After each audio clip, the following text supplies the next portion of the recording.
Bom, e como a vida ela é sincrônica, né? Para nos receber e para receber o Adriano, mas para nos receber também, eu separei um pequeno texto que eu queria ler para vocês, bem pequenininho. E ele diz assim: enquanto dura a cerimônia, nós somos, como ela, um pouquinho sagrados. Abro a garrafa de vinho. Em Buenos Aires, a garrafa negra e barriguda do Borgonha Santo Felipe. Aqui o Sangre del Toro, da Bodega Torres. Sirva o vinho e o deixamos repousar um pouco nos copos. Respiramos e celebramos sua cor, luminoso ao foguinho da vela. As pernas se procuram e se enrolam por baixo da mesa. Os corpos se beijam. O vinho está contente com a nossa alegria, o bom vinho que despreza o bêbado e se põe azedo em boca de quem não o merece. Na caçarola pula um molho com borbulhas de marmita, lentas marés de molho espesso, avermelhado, fumegante. Comemos lentamente, saboreando, conversando sem pressa. Comer sozinho, estudar sozinho é uma obrigação do corpo. Com vocês, uma celebração. Esse texto é de Eduardo Galeano e de um livro que está velhinho, se chama Dias e Noites de Amor e de Guerra. Uhum. Que lindo texto. Então, acho que, né, o quanto é sagrado, né, os nossos. Beth, você podia fotografar o texto e mandar para a gente? Adorei esse texto, Posso, lindo. sim, Por posso. favor. E Esse texto, ele merece ser lido em várias é, confrarias, vamos dizer assim, seja lá, não é? Do vinho ou qualquer outra. Né? sim. E eu vou até ver se eu tenho ele em PDF, se tiver eu também, mas eu fotografo e se tiver Porque ele é eu mando, eu mando para vocês. Que muito lindo. é um livro muito lindo, esse do Eduardo Galeano. Uhum. E um dos primeiros textos que ele faz, ele fala de um processo de separação em meio, né, a tudo que se viveu na década de 60 na América Latina. E, e aí ele foi se desfazendo das coisas. Ele fala de discos, enfim, era uma época em que você não conseguia carregar, né? E que ele percebeu que ele foi ficando com muita pouca coisa. E que um dia ele perdeu a agenda com a vida inteira ali. E que, passado o primeiro momento de desespero, né, ter, de ter perdido, ele parou e ele começou a tentar puxar da memória o que estava ali. E ele foi percebendo que as coisas que de fato importam a gente não esquece, né? Então e Nossa. aí ele vai narrando um pouco, ele fala, olha, o que é importante, a memória guarda, ela carrega, né? Então é um livro muito doce, né? Assim, escrita num período muito duro, né? Essa edição é de 79 e então um período muito duro, mas com muita doçura, né? E acho que para a gente, né, a nossa celebração aqui e E aí vamos para o nosso capítulo, então. Eu acho que Conseguiria. assim, ele é um capítulo, a gente tem algumas opções, né? Uma é a gente poder estar, de repente, falando, a gente não entrar no capítulo e falar sobre, eu acho que conversar sobre o que a gente leu até aqui, né? Eu acho que esse é um caminho de coisas que foram ficando, né, para a gente. Uma outra possibilidade é de entrar no capítulo, né? Ele não é um capítulo longo, é um capítulo curto, chama O Ouro Canibal, né? E assim, nesse capítulo, né, para quem não pôde ler, ele frisa muito. o metal, né? Assim, o metal que está dentro da Terra, que está no centro da Terra. E o que acontece se esse metal sair? Então ele segue, né, com a questão, com o capítulo passado, né, da questão da garimpagem, mas ele fala muito do metal, ele continua, mas dando um outro enfoque, né, não só aquele enfoque, ele aprofunda o enfoque das consequências da ação do homem da mercadoria, né? Então esse capítulo tem esse tom, né, assim, por alto. Posso começar. E quem lê as As notas? notas. Eu posso ler as notas. Capítulo 16. O ouro canibal. A gente começa aqui com uma figura de Shawara, a fumaça do metal.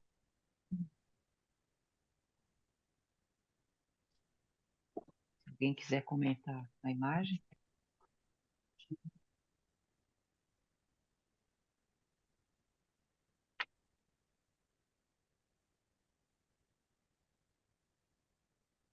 Eu acho que Beth, você pode mostrar a imagem, Beth? Porque eu estou sem o livro aqui. Deixa eu ver. Ah, se tem aí mais fácil. tá dando para ver? Põe pra frente do seu rosto. Uau! Essa, Lindo, quer dizer, lindo. essa Essa, oi, desculpa. pode falar. Não, não é porque eu acho que essa imagem, para mim, ela é a imagem dos ancestrais humanos, dos ancestrais brancos.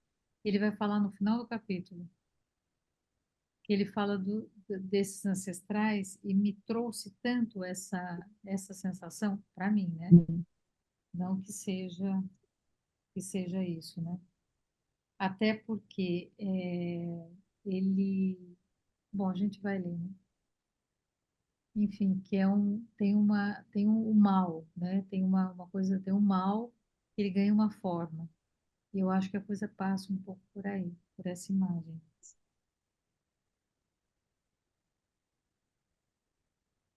Tá coisa na cabeça, né? Meio coroa, né? Uma coisa meio Mais um carro triunfal, numa planta, né? né? Mas, Beth, quando ele fala aqui, né? Depois, só para entender, porque ele já falou em outros momentos do ancestral do branco. Aqui, quando ele falou do Brasil, especificamente do Banco do Brasil, me deu a sensação dos colonizadores quando estiveram aqui. Mas ele, em outro momento, fala também de figuras ancestrais do branco também, como a dos indígenas, né? É, deixa eu só pegar aqui, só um minutinho, deixa eu ir direto aqui.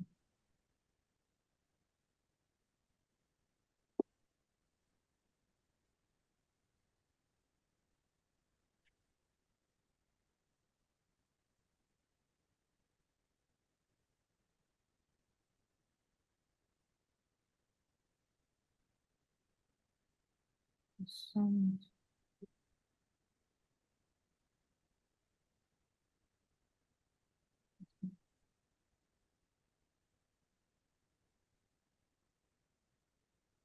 E ele fala, né, dessa imagem, né, a Shawara, ele fala, é muito difícil de combater, porque é rastro de outras gentes.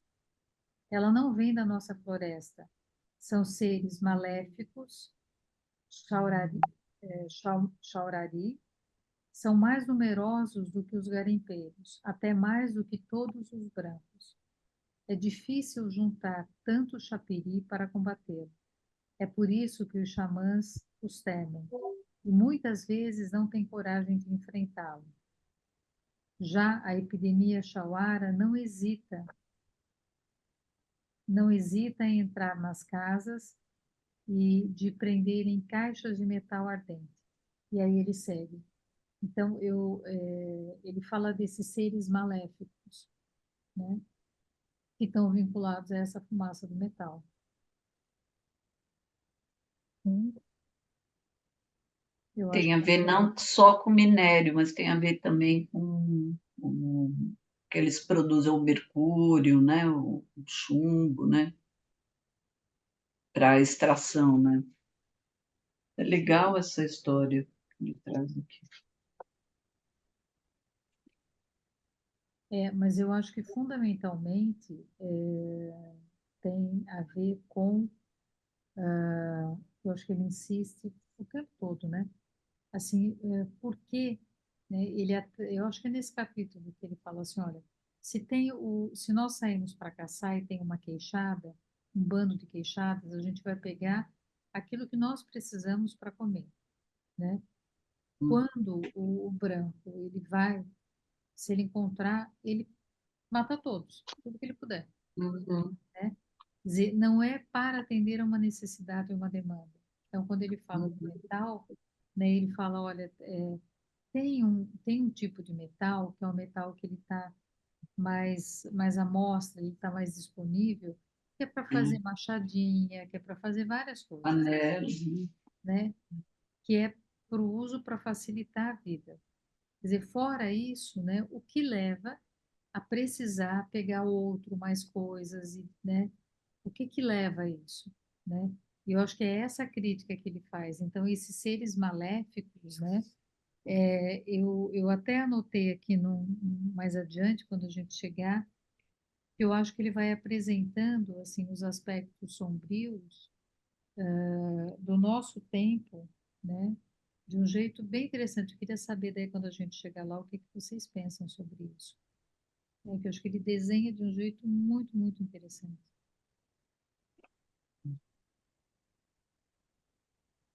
Começar.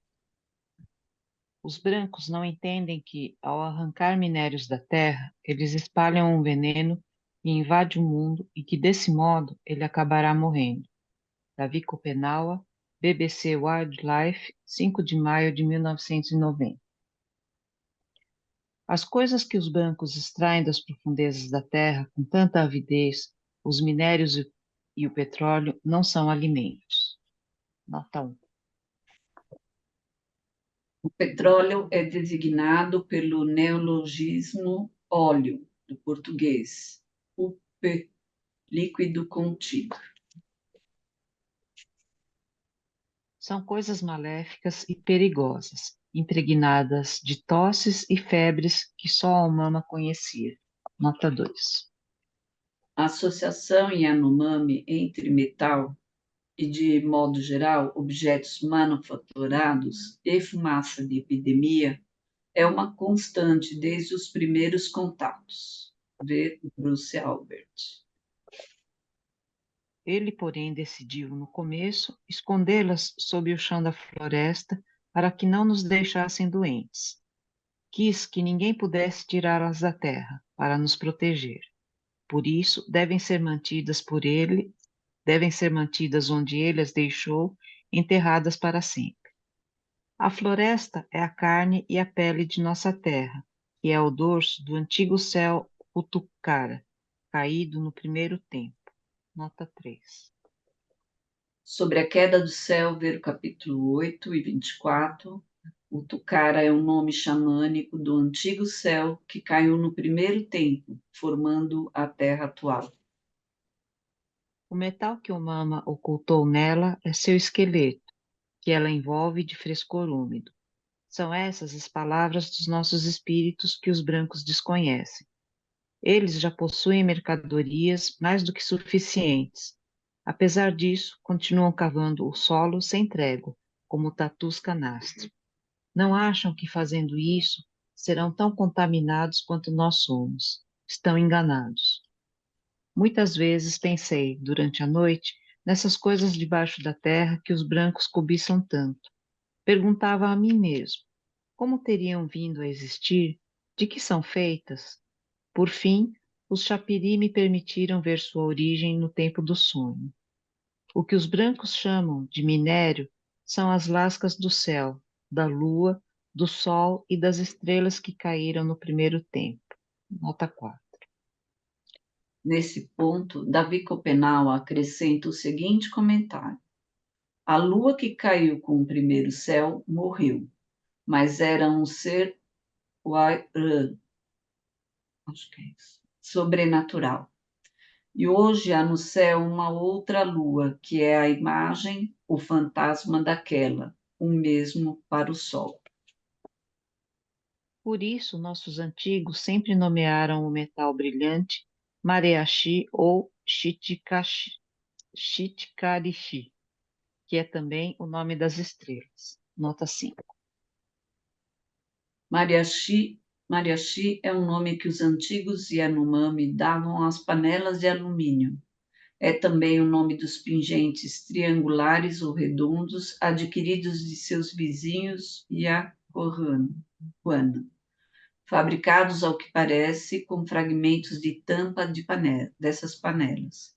Esses pingentes comuns aos grupos Caribe da região eram antigamente de prata.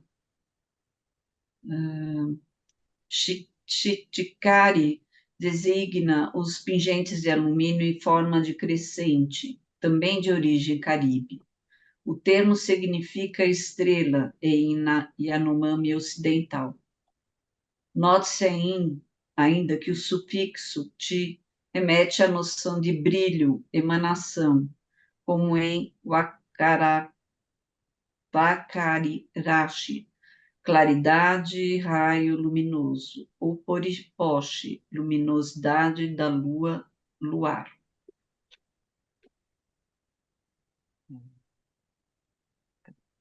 Tornado fantasma durante o sono, eu também vi os brancos trabalhando com esses minérios. Arrancavam e raspavam grandes blocos deles, com suas máquinas, para fazer panelas e utensílios de metal. Porém, não pareciam se dar conta de que esses fragmentos de céu antigo são perigosos. Ignoravam que sai deles uma fumaça de metal densa e amarelada, uma fumaça de epidemia tão poderosa que se lança como uma arma para matar os que dela se aproximam e respiram. Acho que eu pulei uma frase aqui, né? Só voltando um pouquinho depois dele falar que é também o nome das estrelas. Esse metal debaixo da terra vem do antigo céu Utucara que desabou antigamente sobre os nossos ancestrais. Aí, nota 6. O chique é o metal, o tucara, chique é o metal do antigo céu. Vou reler aqui. Tornado fantasma durante o sono, eu também vi os brancos trabalhando com esses minérios. Arrancavam e raspavam grandes blocos deles com suas máquinas para fazer panelas e utensílios de metal. Porém, não pareciam se dar conta de que esses fragmentos de céu antigo são perigosos. Ignoravam que sai deles uma fumaça de metal densa e amarelada, uma fumaça de epidemia tão poderosa que se lança como uma arma para matar os que dela se aproximam e a respiram. Penso que, na verdade, não foi o Mama que criou esse metal. Nota 7. Sobre o mama e a origem do metal, ver o começo do capítulo 9. Encontrou-o no solo e com ele escorou a nova terra que acabara de criar, antes de cobri-la com árvores e espalhar os animais de caça pela floresta. Ao descobri-lo, pensou que os humanos poderiam utilizá-lo para abrir suas roças com menos trabalho. Contudo, por precaução, só deixou a nossos ancestrais alguns fragmentos dele depois de torná-los inofensivos. Com eles puderam fabricar machadinhas. O Mama ocultou sua parte mais dura e maléfica no frescor da terra, debaixo dos rios. Temia que seu irmão Yoase fizesse mau uso dele, de modo que deu a nossos ancestrais um metal menos nocivo, mas também o menos resistente. Disse a eles: tomem esses poucos pedaços para trabalhar em suas roças e não desejem mais. Guardarei o restante, que é perigoso. Ele agora pertencerá aos espíritos. Esse outro metal, o diomama, muito pesado e ardente, é o verdadeiro metal. É o mais sólido, mas também o mais temível. Se ele não o tivesse ocultado desse modo, Ioassis, sempre desastrado, logo teria revelado sua existência a todos, e desse modo a floresta já teria sido destruída por completo há muito tempo. Porém, apesar da prudência de Omama, Ioassi conseguiu assim mesmo fazer chegar a notícia da existência desse metal aos ancestrais dos brancos. Por isso, eles acabaram por atravessar as águas para vir à sua procura na terra do Brasil. Não é à toa que os brancos querem hoje escavar o chão de nossa floresta. Eles não sabem, mas as palavras de Oasi, o Criador da morte, estão neles. Assim é, os garimpeiros são filhos e genros de Oasi. Tornados seres maléficos, esses brancos só fazem seguir seus passos. São comedores de terra, cheios de fumaças de epidemia. Acham-se todo-poderosos, mas seu pensamento é cheio de escuridão. Eles não sabem que Ioassi colocou também a morte nesses minérios que tanto buscam. O Mama os escondeu para que o choro do luto não nos atormentasse sem trégua. Ao contrário, deu-nos os chapiri para podermos nos curar. Nós somos seus genros e filhos. É por isso que tememos arrancar essas coisas ruins da terra. Preferimos caçar e abrir roças na floresta, como ele nos ensinou, em vez de cavar seu solo como tatus e queixadas. Com suas máquinas, os garimpeiros só conseguiram até agora sugar pó de ouro do fundo dos rios, mas esses são apenas filhos do metal. Os brancos ainda não conhecem o pai do ouro, que está escondido bem mais fundo, no centro das terras altas, onde o Mama veio à existência. Nota 8. Os filhos do metal e o pai do ouro. Tem um nome indígena. Sem que o saibam, é esse verdadeiro metal de Omama que os garimpeiros querem atingir. Vi-os muitas vezes em sonho destruir a floresta toda à sua procura. Ficam seguindo a pista de seus destroços em todas as direções, mas é sempre em vão, porque o Mama o soterrou no mais fundo da terra e os chapiri ficam desviando a atenção deles. Assim que se aproximam, os espíritos da vertigem Mueri os desorientam e os espíritos Tatu Canastra os envolvem numa fumaça impenetrável. O Mama enterrou esse metal junto ao ser do caos, Shiwaripo. Cercado por espíritos do vendaval Yariporari, está também sob a guarda dos espíritos guerreiros Napenaperi, dos ancestrais brancos. Se os brancos de hoje conseguirem arrancá-lo com suas bombas e grandes máquinas, do mesmo modo que abriram a estrada em nossa floresta, a terra se rasgará e todos os seus habitantes cairão no mundo de baixo. Esse metal das profundezas é tão duro que pode cortar pedras sem se estragar. Os outros minérios, como o ouro, a cassiterita ou até o ferro, estão mais próximos da superfície do solo, por isso são mais frágeis. As lâminas de faca perdem o corte e as de machado se quebram. As panelas furam e ficam amassadas. É por isso que os brancos ficam procurando sem trégua esse metal verdadeiro que não se deteriora. Eles ainda não estão satisfeitos com as mercadorias e máquinas fabricadas até o momento com os minérios que conseguiram arrancar do solo. Agora querem possuir objetos que não envelhecem e jamais se degradam. Porém, tudo isso vai acabar mal, pois, como eu disse, essas coisas do fundo da terra são muito perigosas. Se os brancos um dia chegassem até o metal de Omama, a poderosa fumaça amarelada de seu sopro se espalharia por toda parte, como um veneno tão mortal quanto o que eles chamam de bomba atômica. Os minérios ficam guardados no frescor do solo, debaixo da terra, da floresta e de suas águas. Estão cobertos por grandes rochas duras, pedregulhos, ocos, pedras brilhantes, cascalho e areia.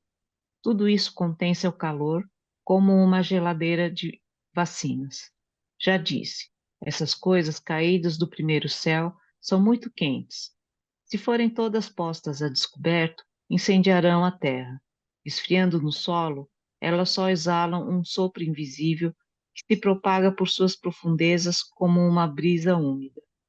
Mas quando a floresta se aquece sob o sol, esse sopro pode tornar-se perigoso.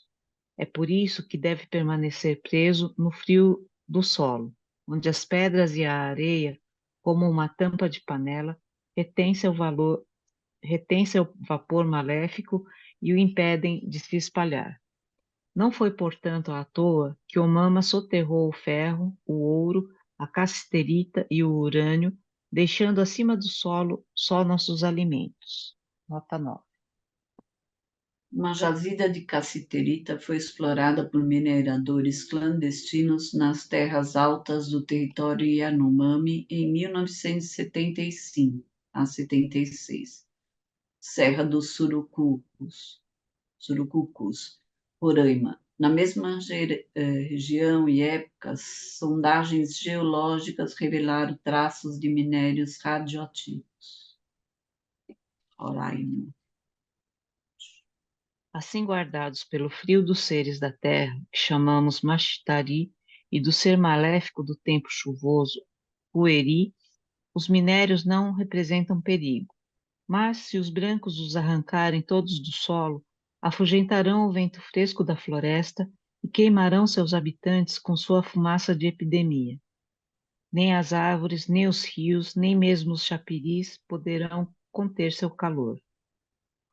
Então, ao ficar sem peixes para comer e sem néctar de flores para beber, o ser-sol Motokari, que é também um ser-onça, descerá à terra enfurecido para devorar os humanos como se fossem macacos moqueados.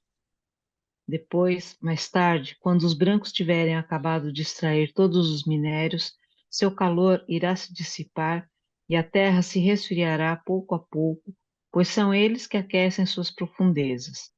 A lâmina dos machados não fica mesmo ardente sob o sol? Assim é. De dia, o sol é muito forte e não deixa o frio do céu descer à terra. De noite, é o calor que ficou no metal da terra que o empurra para as alturas. Onde o solo é muito quente, é porque no mais fundo dele há pedras e metais. Onde o solo é vazio, faz muito frio. As nuvens são baixas e quase não se vê o sol. Deve ser o caso das terras distantes de onde os ancestrais dos brancos já extraíram todo o minério.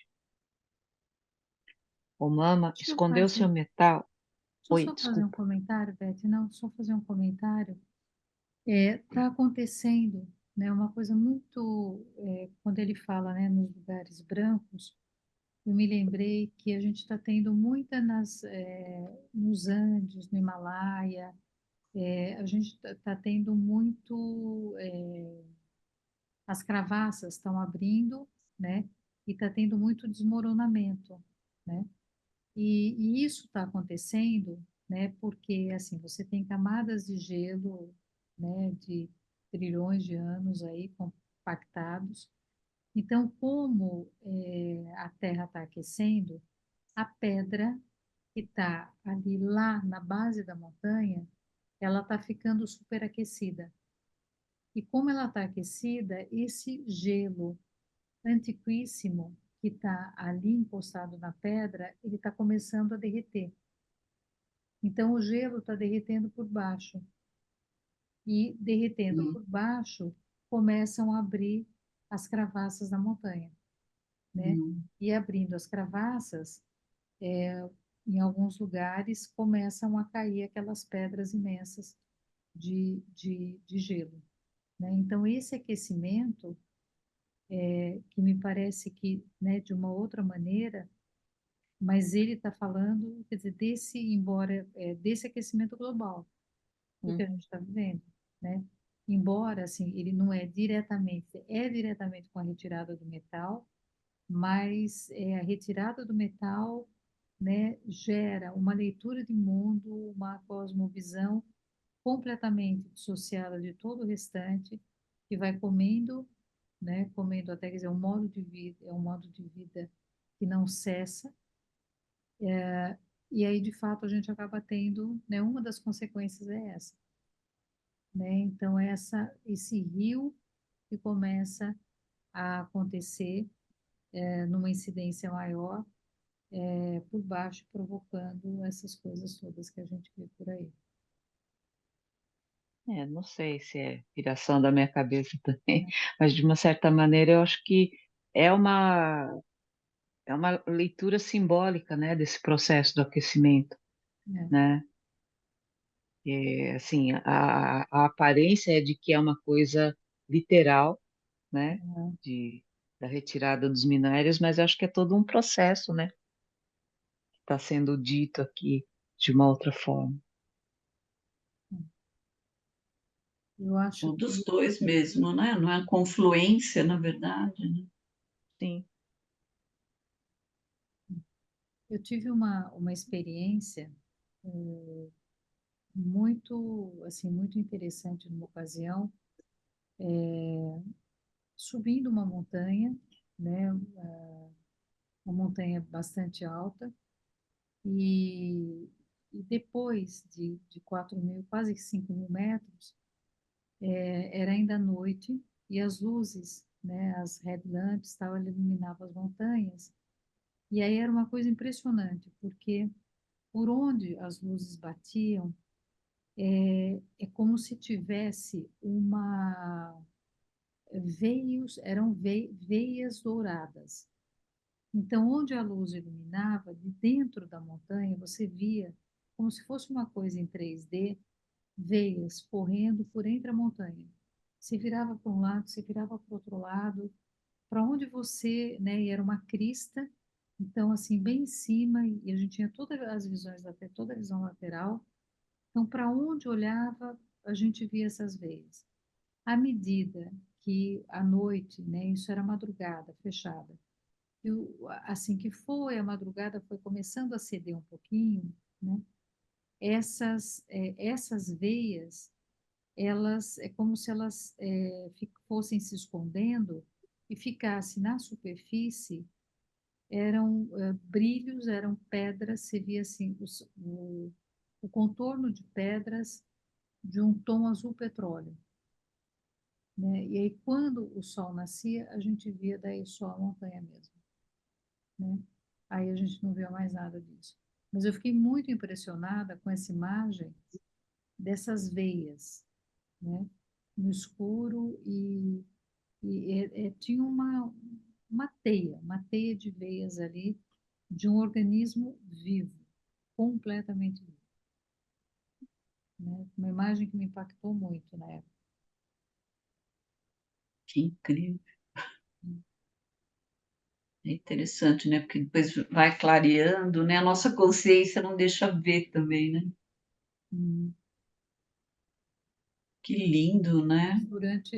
Mas aí durante assim o céu muito fechado, quase sem estrelas, né? E aí à medida em que você iluminava e se você virasse a cabeça, né, movesse a lanterna, você ia acompanhando essa ramificação dessas veias, né? Era pulsante, me deu uma sensação que você estava dizendo que elas tipo, pareciam um movimento, não sei. Não, eu acho que o movimento, eu acho que não, o movimento, eu acho que ele se dava, podia até ser, mas como a gente também estava em movimento, né, não era uma coisa que você para olhar, você fica parado, então não dava para ter essa percepção. Mas onde a lanterna, né, passava, era de uma estrutura mesmo, né, assim, toda conectada, assim, você estava pisando num organismo vivo, né, que a gente sabe que é vivo, mas, assim, Sei. vivíssimo, né, tinha uma diferença. Muito impactante, isso, muito impactante. É, Mas é incrível. eu também acho interessante quando ele fala dessa fumaça do metal, né?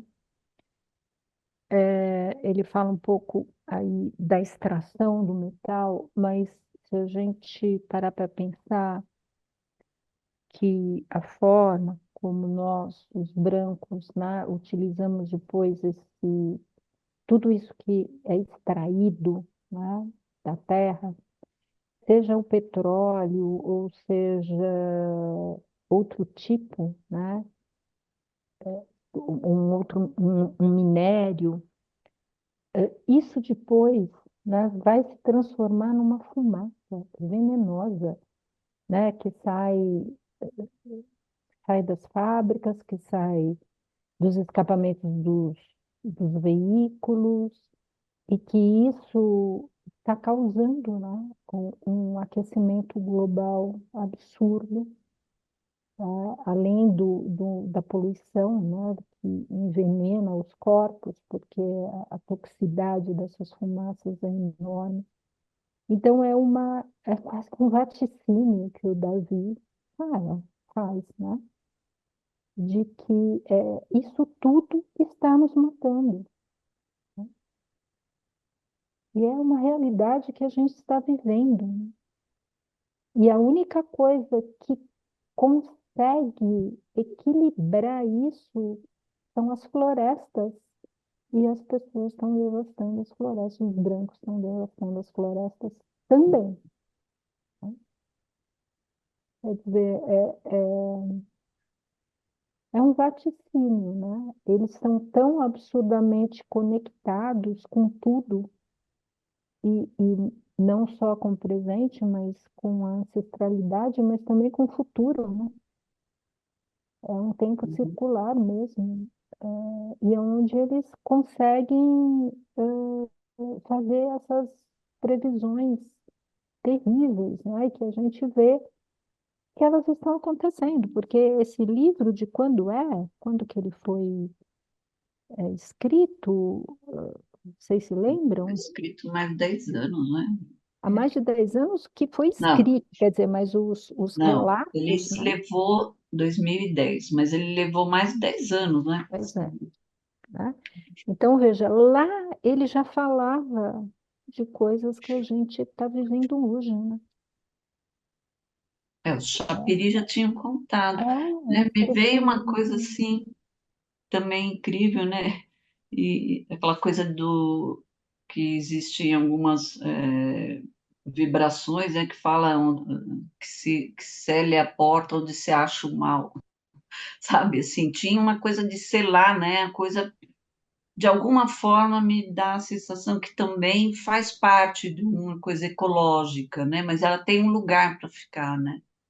E ela tem uma proteção também, né? Não é que isso é o mal absoluto se a gente destampar, né? Colocar para fora de um jeito abusivo, né? Como a gente vem fazendo, né?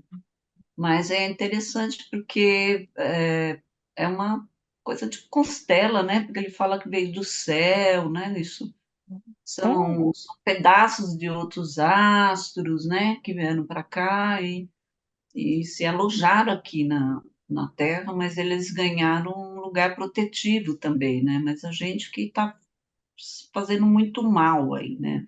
Na verdade, a gente que está trazendo mal, né? Não sei se vocês percebem isso também. Assim. Eu não consigo imaginar que esse metal é o mal, mas ele fará mal se ele não estiver no lugar certo. Ele deve estar no lugar certo. Está lá no lugar protegendo, tá tendo a sua função, cumprindo lá o seu destino, né? Para que ele serve, mas naquele lugar. Eu pensei em Fechado. duas coisas disso que você está falando, Thelminha, porque assim, sei lá, numa outra linguagem, num outro entendimento, né? Eu acho que a formação do sistema solar, né, dos planetas, é isso, né? É uma composição de, sei lá o que, se a gente pegar aí como o Big Bang, né? A teoria do Big Bang como formador, né, do nosso sistema solar e tal, é, tem isso, né? Tudo é pedaço das mesmas coisas, vamos dizer assim, né? Aquilo que Uhum, formou a Terra também formou os outros planetas e os outros astros, né? uhum, Que fazem parte do nosso sistema. isso. Agora, a outra coisa, a segunda coisa que eu fiquei pensando é que, assim, em muitas culturas, em muitos mitos, em muitas, sei lá, religiões, a localização do mal é debaixo da terra, né? O inferno é lá embaixo, né? Na Isso. cultura nipônica também tem lá o lugar dos mortos, a terra dos mortos é debaixo da terra, né? O Hades também, né? Então tem uma coisa aí muito curiosa nisso, né? Uhum. Tem um E é reino, né? Como interessante se fosse porque um reino, né? Hades é o reino, Hades é o deus mais rico, né? Sim. Ele é o que detém a riqueza, né? Mas é também o lugar mais perigoso. É o lugar onde você aceita, se você aceitar sentar à mesa e comer, você não sai mais de lá. Então, eu acho que e é impressionante, né? Como a gente vê o que acontece com esses garimpeiros, né? Aquela imagem da Serra Pelada, lembra aquelas fotos que o Saramago, Salgado né? fez, né? Do, Ser humano, do, bastante saudade. da Serra Pelada, gente, aquilo, que horror, né? E assim, aquela obsessão, eles ficam obcecados, verdadeiramente obcecados pelo ouro, né? Me lembra muito as é quase como se fossem as eidolas incorpóreas, né? Porque eles ficam com aquela cor da terra. Aquilo aquela foto do Sebastião Salgado foi uma coisa, né? Assim, É é uma impressionante. contaminação de alma, né? É. Menos, Então, É, isso tem que ficar lá, debaixo da terra, né? O ouro, esse metal mais duro, né? Que representa, inclusive, depois ele é substituído pelas notas, né? Hoje, pelos cartões de crédito, por esse dinheiro que, na verdade, não existe nessa fortuna. bitcoins, Que bitcoins. não existe. Mas é um perigo. Isso é mortal, é letal. Isso está acabando com a raça humana. E não só com a raça humana, porque vai acabar com os outros seres vivos também. Quando você começa a ferir e violentar a grande mãe, né, você acaba com todos os seus filhos, né? É muito triste. Nossa, às vezes dá um desalento, né? Mas eu acho incrível a sabedoria que tem, né, nesse livro aqui. É quase que é um oráculo, vamos dizer assim, né?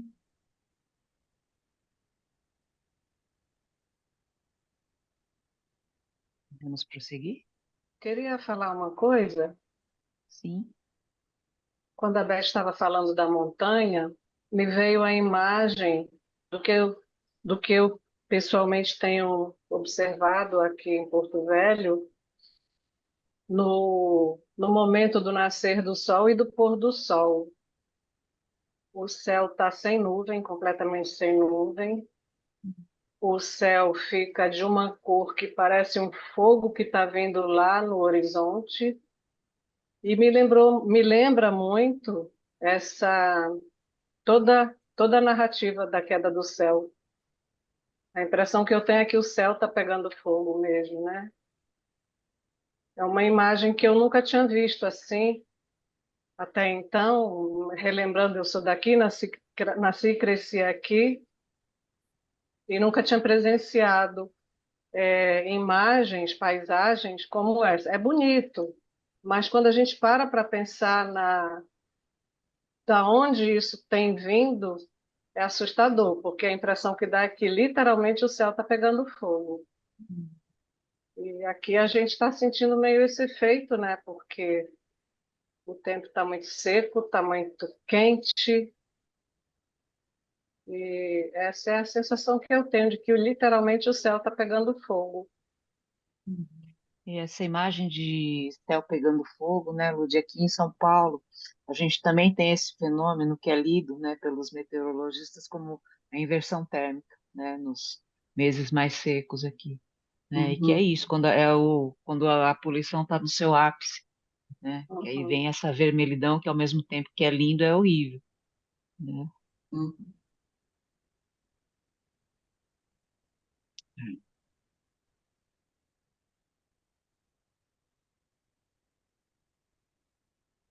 Mais um pouquinho, então, vamos? Vamos?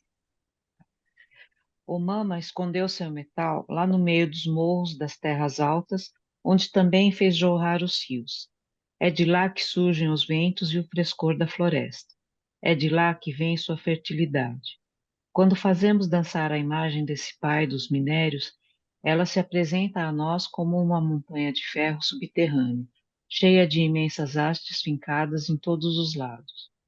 O Mama a colocou nas profundezas do solo para manter a terra no lugar e impedir que a ira dos trovões e dos raios a faça tremer e a desloque.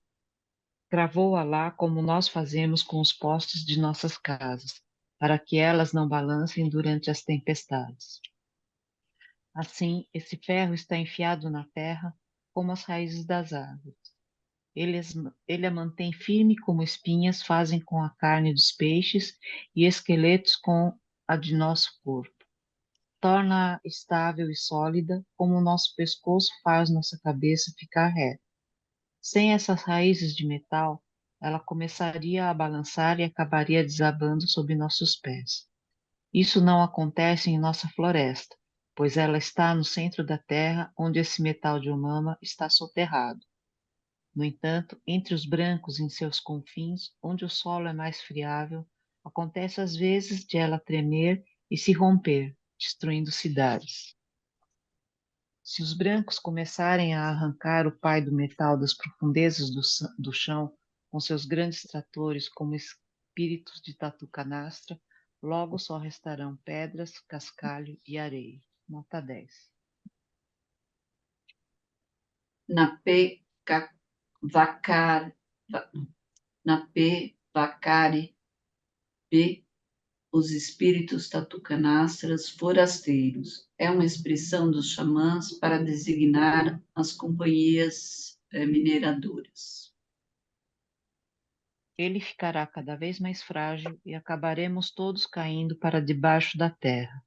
É o que vai ocorrer se atingirem o lugar em que mora Shiwaripu, o ser do caos, que no primeiro tempo transformou nossos ancestrais em forasteiros. Nota 11. Ver o capítulo 9 acerca de Shivaripu como ser imagem do caos e o lugar de transformação dos ancestrais. Desculpa, gente, estou chegando. Vai o Vari Terri. O solo, que não é nada grosso, vai começar a rachar. A chuva não vai mais parar de cair e as águas vão começar a transbordar de suas rachaduras. Então, muitos de nós serão lançados à escuridão do mundo subterrâneo e se afogarão nas águas de seu grande rio, Motouriu. Escavando tanto, os brancos vão acabar até arrancando as raízes do céu, que também são sustentadas pelo metal de Omã. Então ele vai se romper novamente e seremos aniquilados até o último. Esses pensamentos me atormentam muito. Por isso levo em mim as palavras de Omama para defender nossa floresta. Os brancos não pensam nessas coisas. Se o fizessem, não arrancariam da terra tudo o que podem, sem se preocupar. É para acabar com isso que quero fazer com que eles ouçam as palavras que os Chapiri me deram no tempo do sonho. Meu sogro é um grande xamã, como eu disse. É muito sábio. Ninguém tem mais conhecimento do que ele em O Ator de Ki. Foi ele o primeiro a ver a imagem do metal de Omama e a fazê-la descer. Desde então, os demais xamãs da nossa casa também a fazem dançar. No meu caso, foi primeiro no sonho que vi o pai do ouro e dos outros minérios. Aconteceu quando, doente de malária, ardendo em febre e tornado fantasma, minha imagem foi levada pelo espírito da terra, Mashtari, até o mais profundo do mundo subterrâneo. É por essa razão que posso falar disso. A imagem do pai do ouro é gigantesca e impregnada de fumaça de epidemia. Trata-se de um ser maléfico, assustador e feroz, capaz de nos cortar a garganta, de dilacerar nossos pulmões e de secar nosso sangue. Os brancos têm de saber disso e desistir de se apoderar do metal de humano. Talvez seja o mais belo e o mais sólido que eles possam encontrar para fabricar suas máquinas e mercadorias, mas é perigoso demais para os humanos. Para nossos maiores, o ouro não passava de pontinhos brilhantes na areia dos rios, como o que chamamos morerê. Nota 12. Trata-se de provavelmente de fragmentos de mica. Coletavam-no para fabricar uma substância de feitiçaria com a qual cegavam as pessoas com quem estavam bravos. Antigamente, esse pó de metal era muito temido. Nota 13. Davi Copenau utiliza aqui a expressão Orochi Tayashi, lascas de metal, ou minério Tayashi, lascas de minério. Hoje, os rapazes não sabem mais para que serve. Há muito dele no igarapé, perto da nossa casa, mas ninguém ousa tocá-lo, com medo de perder a visão. Meu sogro, que é um homem dos tempos antigos, chama-o Iperea, o pó que cega. Nota 14.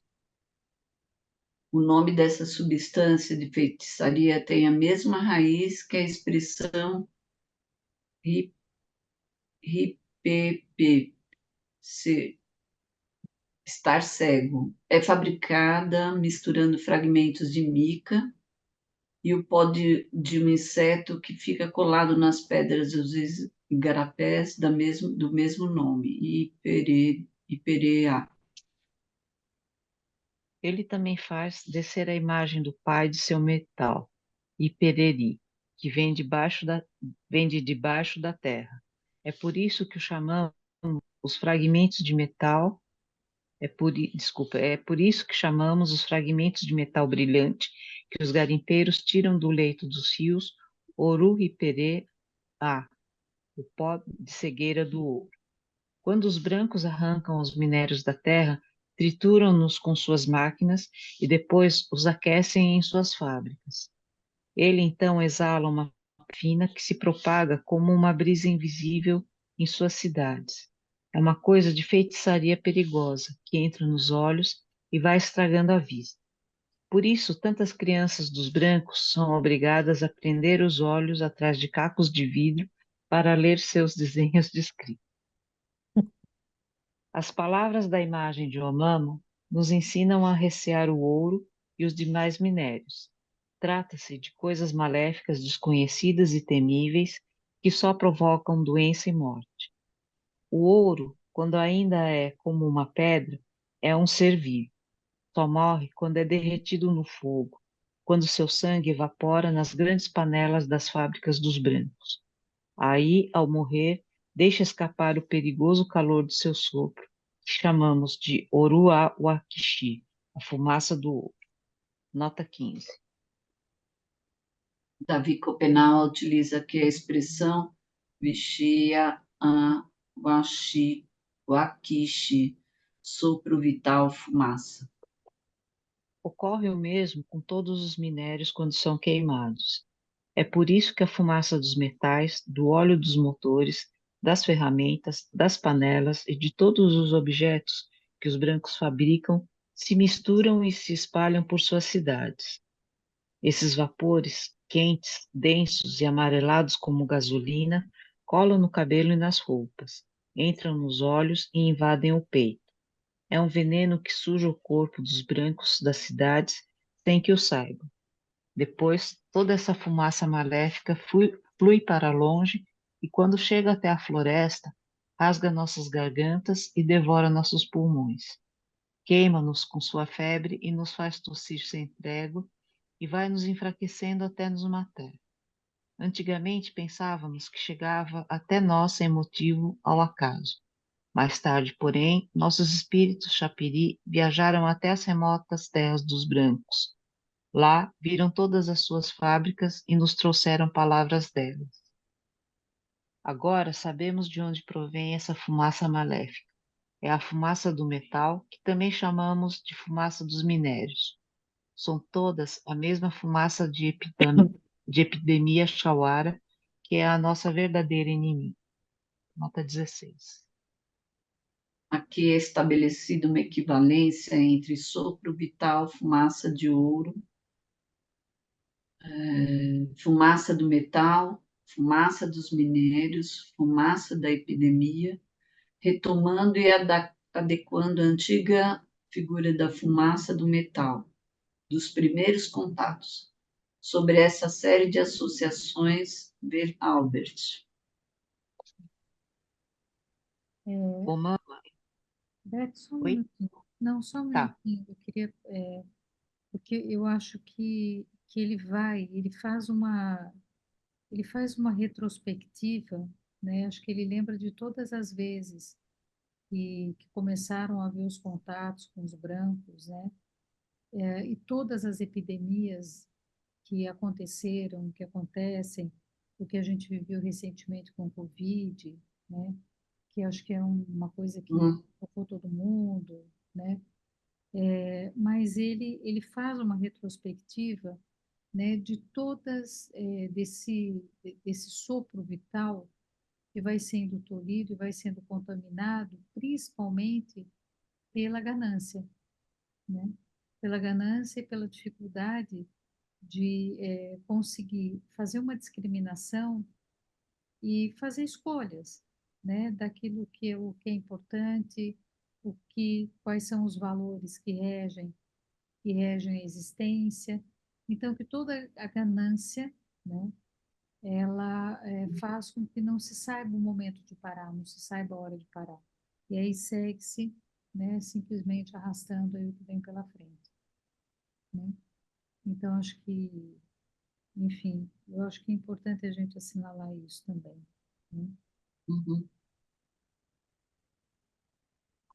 Também, Beth, eu acho que tem a ver um pouco com isso que a gente estava falando, né, sobre a imagem, né, que o Sebastião Salgado capturou ali, né, na Serra Pelada, que eu acho que tem a ver com esse adoecimento, né, dessa obsessão que tudo isso vira, que não tem parada, né, acho que vai.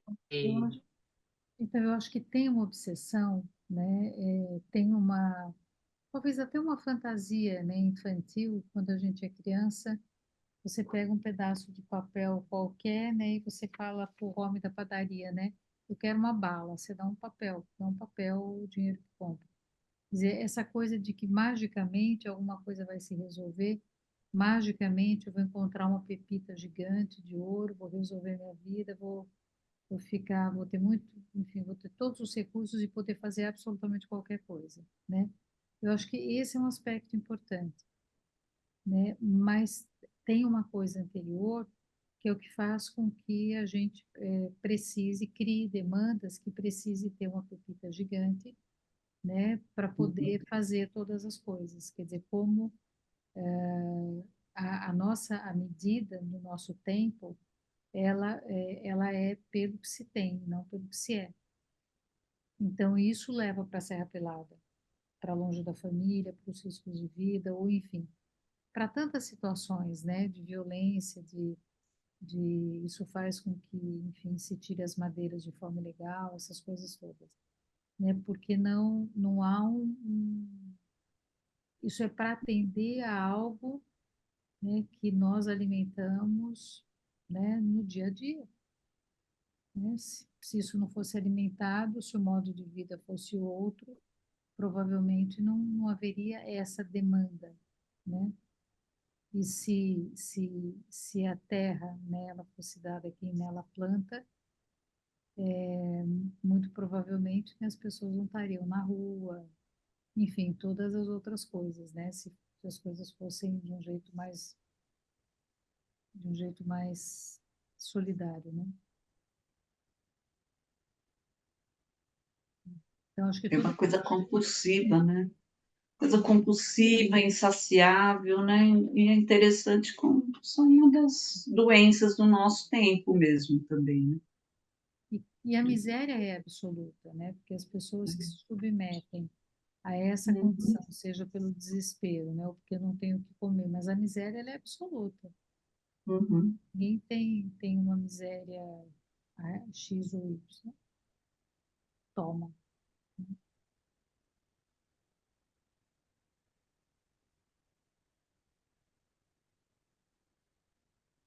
Gente, está quase no nosso horário, mas podia pelo menos terminar esse parágrafo, né? O que vocês acham? Sim, Pode ser? Uhum. sim. O Mama enterrou os minérios para que ficassem debaixo da terra e não pudessem nunca nos contaminar. Foi uma decisão sábia e nenhum de nós jamais teve a ideia de cavar o solo para tirá-los da escuridão. Essas coisas maléficas permaneciam bem enterradas e nossos maiores não ficavam doentes o tempo todo, como ficamos hoje. Todavia, os brancos, tomados por seu desconhecimento, puseram-se a arrancar os minérios do solo com avidez para cozê-los em suas fábricas. Não sabem que, fazendo isso, liberam o vapor maléfico do seu sopro. Este sobe então para todas as direções do céu até chocar-se com seu peito. Depois volta a cair sobre os humanos, e é assim que acaba nos deixando doentes. Seu veneno é terrível. Não sabemos o que fazer para resistir a ele. É por isso que ficamos tão aflitos. Apesar de toda essa fumaça de epidemia não estar ainda tão alta acima de nossa terra, espalha-se e acumula-se sem parar. Já se alastra por toda parte nas cidades em que se encontram as fábricas dos brancos. Nota 17. Os Yanomami designam as formações em nuvens avermelhadas do poente. Olha lá, Ludmari. As nuvens avermelhadas do poente como chavara, epidemia.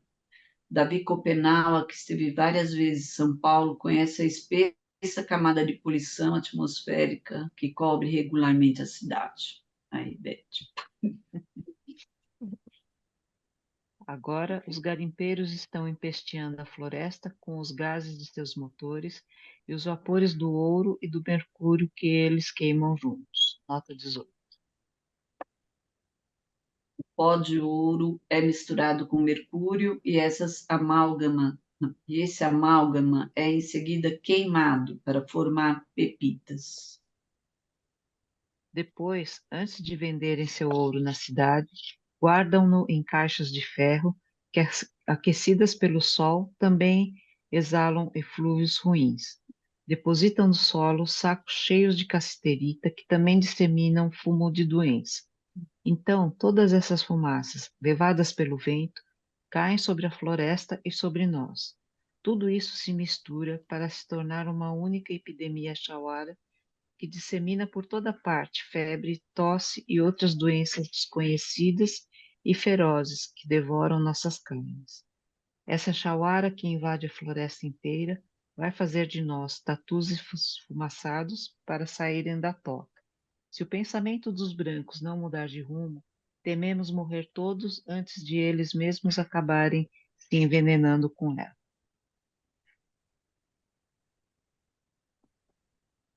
Ai, ai. Isso aí. Não. Eu acho que nesse texto do Schopenhauer, e ele fala, né? Ele fala no começo desse capítulo, né? Assim, o quanto não só tem uma generosidade, mas, né, ele dizendo, olha, é o seguinte, ninguém vai se salvar sozinho, né? Apesar de salvar, né, ser muito cristão, né? Mas ninguém vai se salvar sozinho.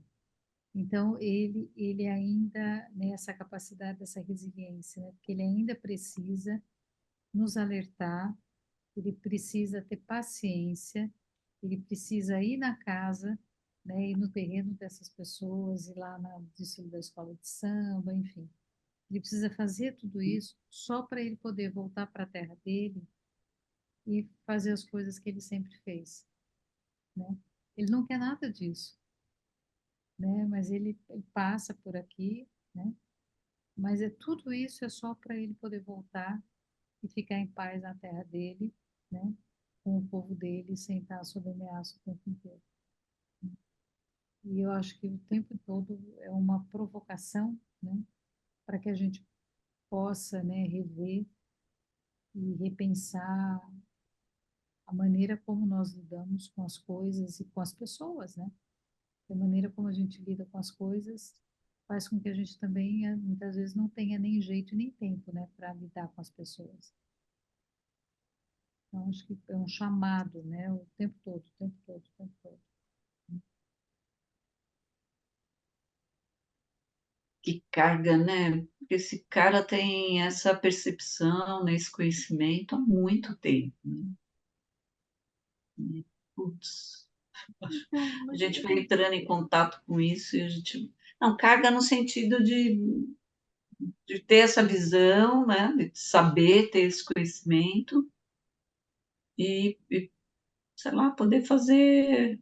Eu acho que pouco, que é muito, inclusive, que ele está fazendo, mas é uma carga grande, né? Eu acho. eu não sei se eu estou sendo, se eu vou ser ingênua, né? Mas eu acho que é ruim, né? Ele não poder ficar na casa dele e tantos outros não poderem, enfim, Sim, ficar ali, né? Mas, por sim. outro lado, quando você faz uma coisa que tem um sentido na tua vida, na tua existência, que dá sentido para a tua existência, né? Eu acho que, assim, por incrível que pareça, vem uma amorosidade no que se faz, e aí eu acho que não fica pesado, né? É.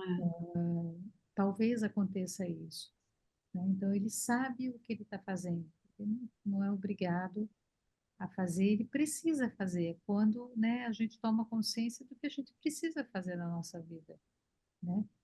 E já que as coisas têm esse formato, né, e que, enfim, que nós somos assim, ou nós temos sido assim até aqui, né? Eu acho que ele consegue, eu tenho a impressão que ele consegue fazer com uma certa leveza ainda, né? Tem razão, né? Fico Ele ainda sempre consegue, lembrando, ele ainda consegue sorrir, né? Você sorrir em vê, festa, né? Acho que tem um pouco isso mesmo, até que desse poema do Eduardo Galeano que você trouxe, né? Dias e noites de amor e guerra. Quer dizer, como também a Maria Graciada falava, tem que ter festa também, né? Para a é, gente eu acho, sustentar aí, né? exatamente, a maneira de lidar, né? Essa, não tem, tem, claro, tem, né? Como ele mesmo fala, né? Copenau fala, tem raiva às vezes, né?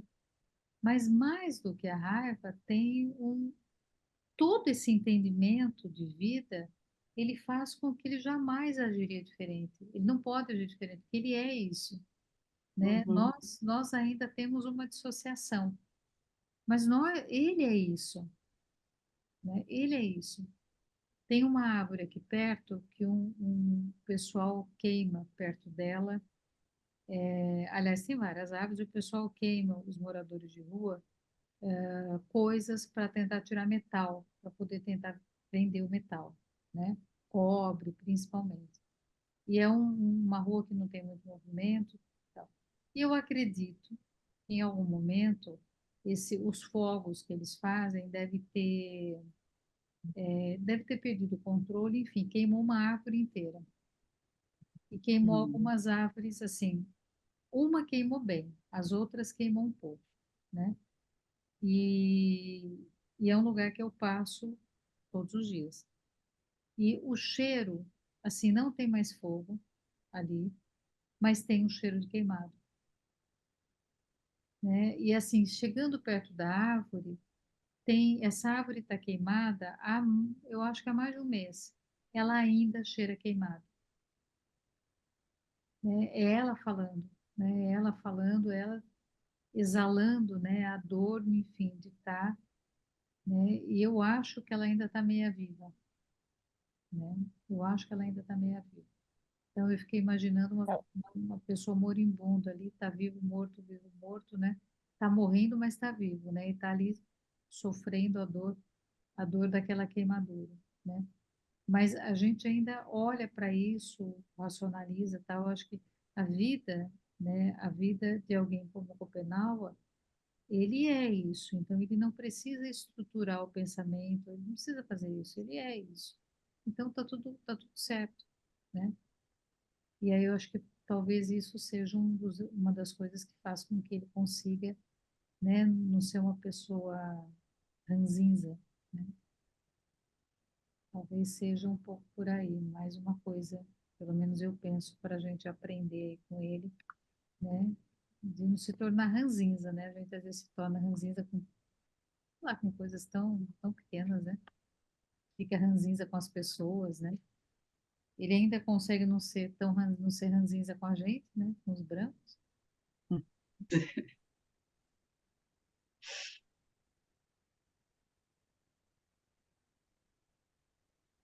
Sim.